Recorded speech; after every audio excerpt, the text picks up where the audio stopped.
Assalamualaikum warahmatullahi wabarakatuh. Perkenalkan, nama saya Irma Susanti dari Satuan Pendidikan Men 2 Hulu Sungai Tengah. Saya adalah salah satu mahasiswa pendidikan profesi guru batch 3 dalam jabatan tahun 2025 dari program studi fikih pada LPTK UIN Antasari Banjarmasin dengan NIM 2504011300805. Dengan ini saya akan mempraktikkan pembelajaran yang akan dilaksanakan di kelas 10 di Man 2 Hulu Sungai Tengah, Kabupaten Hulu Sungai Tengah, Provinsi Kalimantan Selatan. Dalam pembelajaran saya menggunakan model pembelajaran Problem Based Learning atau PBL dan pendekatan Deep Learning dengan materi tentang taharah. Rekaman ini dilakukan pada hari Kamis tanggal 9 Oktober tahun 2025. Terima kasih atas perhatian Bapak dan Ibu. Selamat menyaksikan. Wassalamualaikum warahmatullahi wabarakatuh. Assalamualaikum warahmatullahi wabarakatuh. Waalaikumsalam warahmatullahi wabarakatuh. Gimana kabarnya hari ini? Baik. Alhamdulillah. Terima kasih kepada anak-anak ibu yang pada hari ini telah bersemangat untuk mengikuti kegiatan belajar fikih. Dan sebelum kita memulai pembelajaran hari ini, Ibu mintakan kepada semuanya untuk berdoa. Dan berdoa ini akan dipimpin oleh Lukman. Silakan Lukman untuk maju ke depan.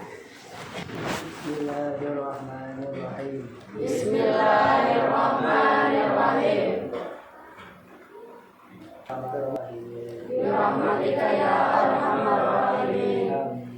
Amin. Alhamdulillah. Terima kasih kepada Lukman yang sudah memimpin doa kita hari ini. Jadi tambah semangat lah. Sebelumnya kita absen dulu. Oke. Ahmad Hafiz Ridani. Hadir, Bu. Ahmad Haika. Hadir, Bu. Ahmad Lukmanul Hakim. Hadir, Bu. Ziyadatul Husna. Ya.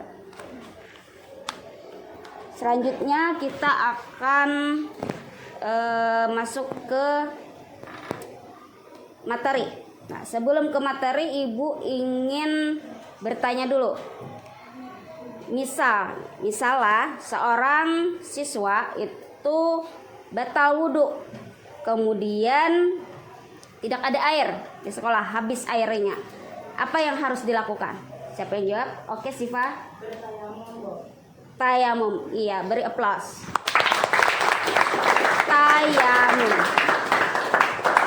Oke, sekarang kita masuk ke materi taharah. Karena tayamum adalah termasuk ke taharah, bagian dari taharah. Pengertian dan kedudukan taharah. Definisi bahasa, taharah secara bahasa berarti bersih atau suci. Ini merujuk pada upaya membersihkan diri dari kotoran fisik.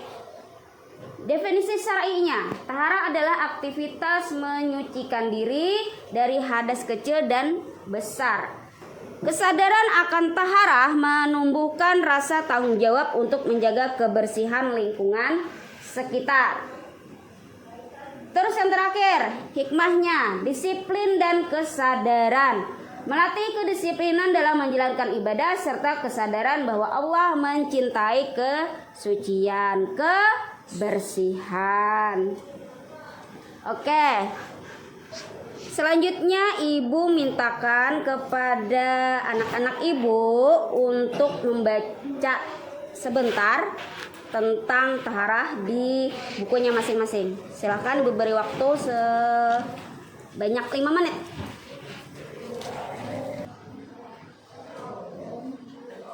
Sudah? Oke, sudah.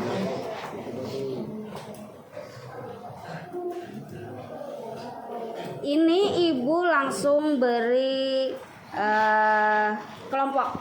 Ibu susun kelompoknya dan yang Ibu sebutkan namanya, silahkan untuk berkumpul dengan teman-temannya yang lain. Oke? Ini Ibu bagikan LKPD-nya atau lembar kerjanya. Lah, satu kelompok satu. Silahkan mulai diskusinya.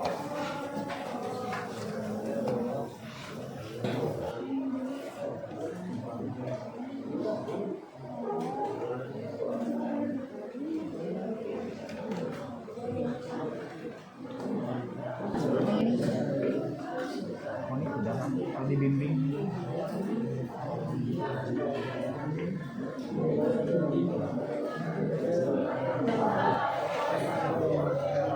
Karena semuanya sudah selesai diskusi, Ibu mintakan kepada perwakilan kelompoknya untuk mempresentasikan hasil jawaban diskusinya. Silakan kelompok 1 sudah siap? Sudah, silakan berdiri. 1. Najis ringan, kencing bayi yang kurang dari 2 tahun. Mutawasitah, najis sedang, darah dan nanah. Mukhalafah, najis berat, anjing dan babi. 2. Hadis kecil membatalkan wudhu, disucikan dengan wudhu. Hadis besar mewajibkan mandi, jamaah, jumuk, haid, nifas. 3. Syarat sah tayamum, tidak ada air, menggunakan debu suci. Oke. Beri aplaus untuk kelompok selanjutnya. Kelompok 2 siap? Tolong suaranya lebih keras lagi. Nomor 1. Jelaskan perbedaan najis mukhafafah, mutawasitah, dan mughalazah. Najis mukhafafah adalah najis ringan. Contohnya seperti terkena kencing bayi laki-laki yang hanya minum ASI dan usianya belum mencapai 2 tahun. Cara mensucikannya cukup dipercikan air. Apa syarat sah tayamum?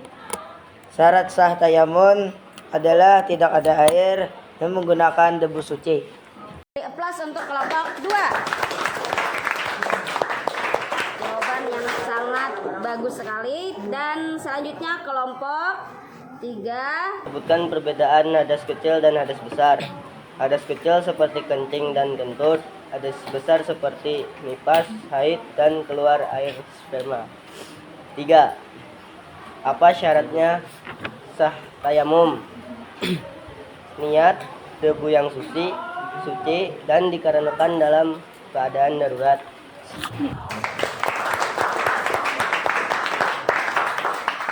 Selanjutnya ini kelompok perempuan. Kelompok 4. Silahkan. Jelaskan perbedaan najis mukhafafah, mutawasitah, dan mughalazah. Najis mukhafafah yaitu najis ringan, misalnya kencing bayi laki-laki yang belum makan selain ASI. Najis mutawasitah yaitu najis sedang, misalnya darah, nanah, kencing orang dewasa. Najis mughalazah yaitu najis berat, misalnya anjing dan babi. Oke, beri aplaus untuk kelompok 4. Selanjutnya kelompok terakhir, kelompok 5. 2. Perbedaan hadas kecil dan hadas besar. Hadas kecil yaitu membatalkan wudhu, disucikan dengan wudhu. Hadas besar yaitu mewajibkan mandi janabah atau junub, haid, nifas. Apa syarat sah tayamum? Syarat sah tayamum yaitu tidak ada air atau tidak mampu menggunakan air, menggunakan debu suci, mengusap wajah dan kedua tangan. Beri aplaus untuk kelompok 5.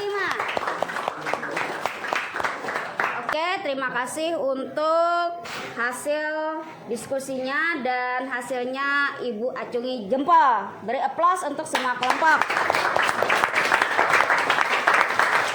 Oke, selanjutnya ini Ibu ingin bertanya dulu. Mengapa kebersihan menjadi syarat sah ibadah? Kenapa? Ayo jawab. Karena kalau tidak bersih atau suci, maka pahalanya mungkin akan berkurang. Selanjutnya ibu ingin menunjukkan video tentang tata cara wudhu dan tayamum. Silahkan simak. Tata cara berwudu. Pertama, membaca bismillah dan berniat berwudu. Bismillahirrahmanirrahim. Nawaitu tayammuma istibahatus salati fardhan lillahi ta'ala. Meletakkan kedua tangan di atas debu yang berbeda untuk diusapkan ke kedua tangan sampai siku. Nah, itulah tata cara tayamum.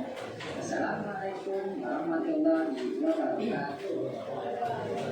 Oke, setelah menonton video tentang tata cara wudhu dan tayamum, ibu mintakan perwakilan kelompok yang tadi untuk maju ke depan dan mempraktekkan tentang tayamum. Oke, kelompok 1 sudah siap?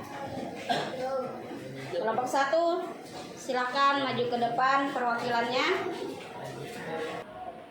Pertama mengucap basmalah, Iya, bismillah atau niat. Kemudian membuang di debu kasar, debu kasarnya, iya, bisa ditiup, bisa ditepuk, lalu mengusap wajah ngusap Wajah. sebanyak 1 kali, 1 kali. Kemudian berpindah tempat mengambil pindah debunya, tempat. Oke. Kemudian membuang lagi, ditepuk. Oke, ditepuk. usap ke tangan Usap kanan, dari atas. ke bawah, lalu ke depan. Oke, terima kasih. Beri aplaus untuk kelompok 1. Kelompok 2. Pertama apa? Membaca bismillah.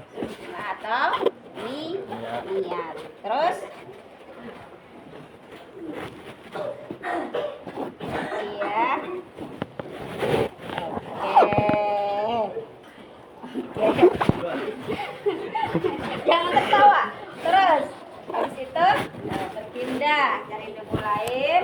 Oke, pindah. Iya. Dari tiup. Oke. Nah. Oke, setelah itu Tertib. beri aplaus. Alhamdulillah, tidak ada yang salah. Silakan untuk kelompok 3. Coba kita lihat lah. Kelompok 3. Pertama apa? Niat atau baca bismillah. Iya, niatnya dulu. Bisa di dalam hati. Tepuk. Iya. Pindah tempat. Oke. Iya.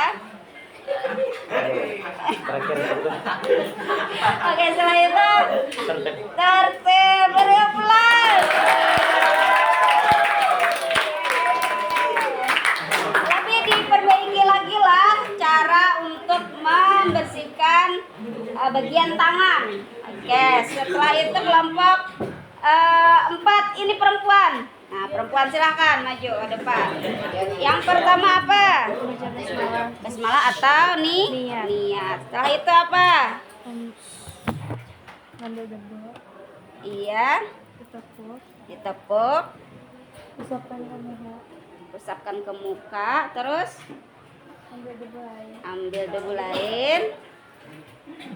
usapkan ke tangan dari Oke, atas. terus oke, setelah itu tertib. Jadi ada apa tadi yang kurangnya? Setelah mengambil debu tadi lupa untuk ditepuk atau ditiup. Oke. Oke, terima kasih untuk kelompok 4. Beri aplaus.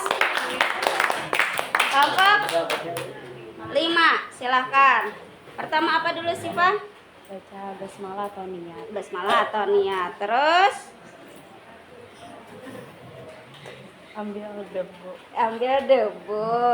Setelah itu ditepuk. Setelah itu Iya, bagian wajah usap. Terus Ambil debu lagi. ambil debu lagi. Tepuk. Tepuk. Setelah itu Usapkan ke tangan. usap ke tangan. Lalu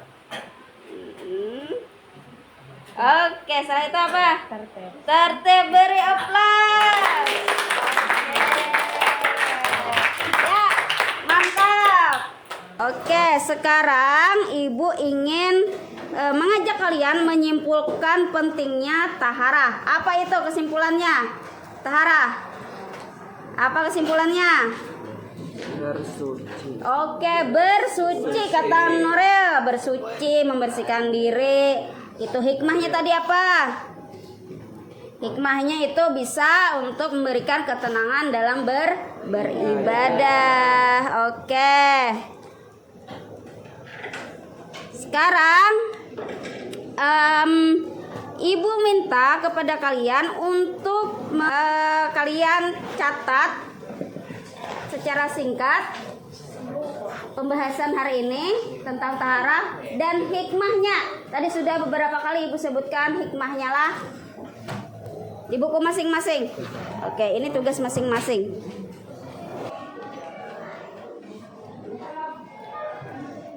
Oke, Ibu kira semuanya sudah menuliskan tentang taharah dan hikmah menjaga kebersihan jasmani dan rohani dalam kehidupan sehari-hari. Sekarang Ibu ingin bertanya, apakah ada yang masih kurang paham atau ada yang ingin ditanyakan tentang materi kita hari ini? Ada? Semuanya mengerti?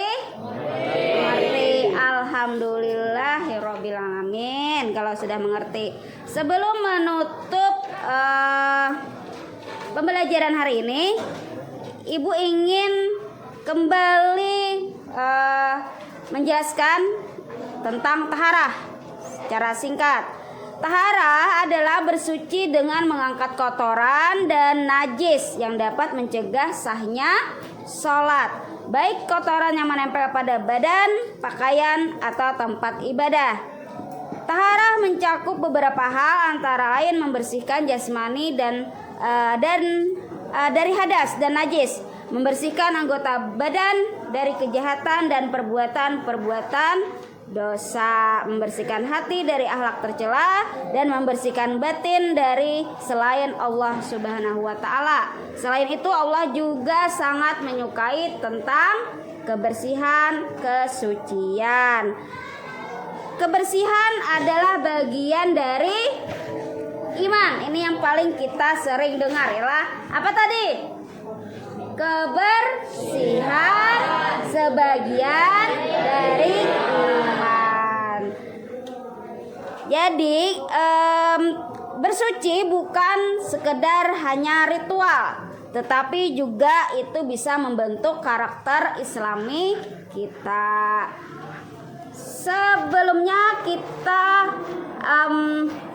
Sebelum kita menutup pembelajaran hari ini, Ibu akhiri dengan membaca hamdalah. Alhamdulillah.